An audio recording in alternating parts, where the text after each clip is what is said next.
Greetings. Over the years, I've had a lot of opportunity to be in a leadership position. I was in leadership positions for a lot of the years where I was a regular employee, and as a consultant, I've been in interim leadership, and, well, when you consult, you better take the lead, otherwise there's no reason for you to be there. But there was a time period back in the early 90s where for about, I would say, 7 or 8 months, I was working at a local health center, and I was the accountant. Accounting wasn't my background, but I knew how to do it. And the thing is, the guy who I reported to was one of those micromanager types. In essence, this is the kind of guy who hires you for a job, tells you what the job is going to be, and then once you start doing the job, he wants to tell you how it's supposed to be done. It wasn't just me he did this to, however. He was doing it to all three, well actually, once I was there was 4 of us, but he wanted to tell all 4 of us how we needed to be doing our jobs. The thing is that one of the people who was there had been there 11 years, the other person had been there 19 years. So he's telling these people how to do their job. He'd only been there a year. So he was there before me in that position, but he wasn't there before everyone else. And the problem is that unless you know and have confidence to know that the people who are working there, who've already been there before you, know their job, you irritate them. And you irritate them to a point where they don't want to even work for you. Or they're going to wait for you to tell them how to do stuff so they can do it your way, have it fail, and then the entire department falls apart. Now, one of the people wasn't going to do that, but the other one, she started to wonder about him. Yep, you know what? Sometimes you're going to touch her eye. Anyway, she started to wonder about him, and she started to hate the job that she was doing. Luckily, I had time periods where I had to go to another area to do the work I had, so I didn't have to deal with them as much as they did. But, you know, no one wants to work for a micromanager. It's no fun whatsoever. I know that when I was in leadership, I had a couple of employees who really wanted me to tell them what to do every day, but they still would not have wanted me sitting behind them telling them how to do the job every day. So if you're a micromanager or you deal with one, and this is the person who you're going to learn your leadership from, I'm about to give you 4 tips to help you not be a micromanager. And by the way, if you're failing any of the points that I mentioned here, any of them, then you're probably a micromanager and you need to change your role. So let's look at the first one. The first one is trust the people you hired. Indirectly, you probably hired most of the people who report to you.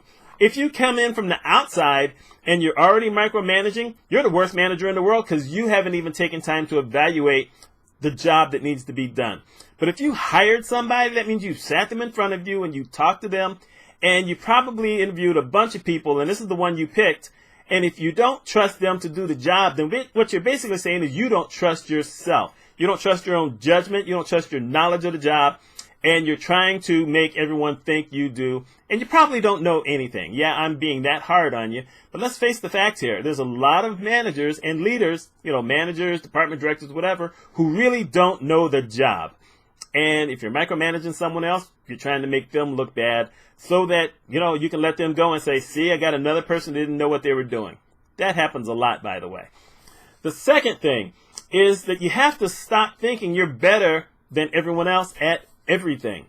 Sometimes you have those folks who come in and they've got their accolades, or maybe they, you know, were top at doing the work at the time, and they think that they know better than everybody else. They want to make all the decisions. They want to set all the policies. They want to do everything else. Now, setting policies is what leadership is all about.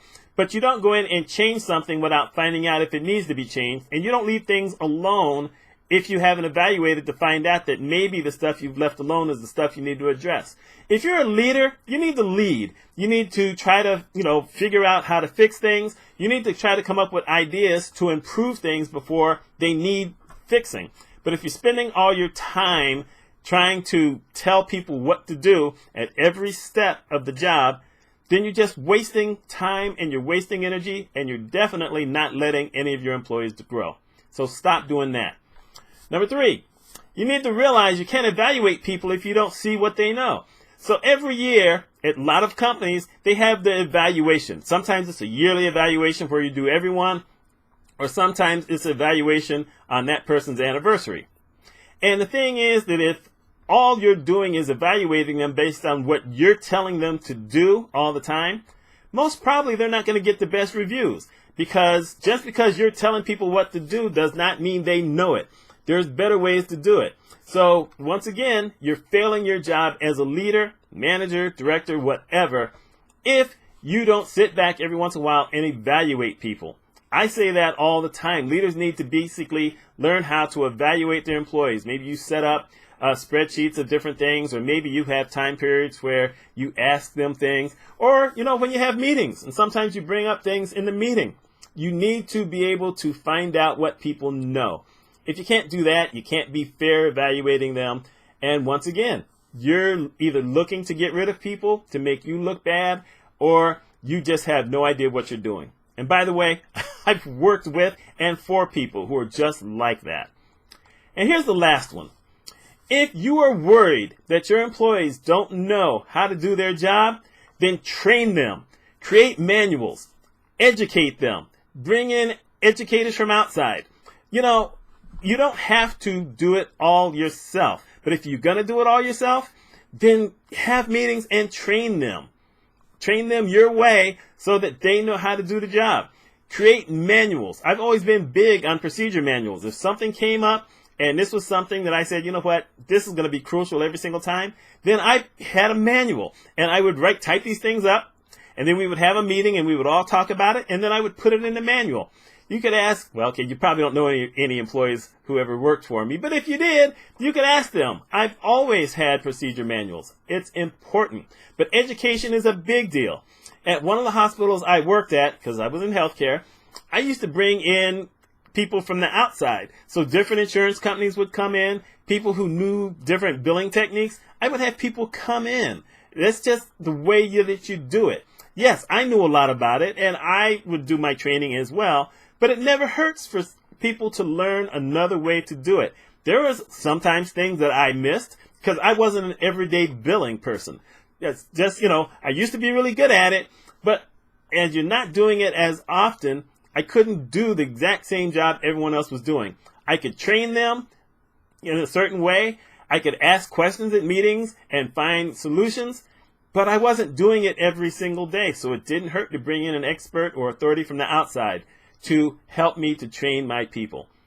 This is the only way that you really get comfortable with your employees, you get comfortable with your job, and you stop hovering over people trying to do their job when you've got a job to do, which is to lead. That's my statement. I stick with that. Y'all let me know what you think. My name is Mitch Mitchell. Hope you enjoyed this. You take care.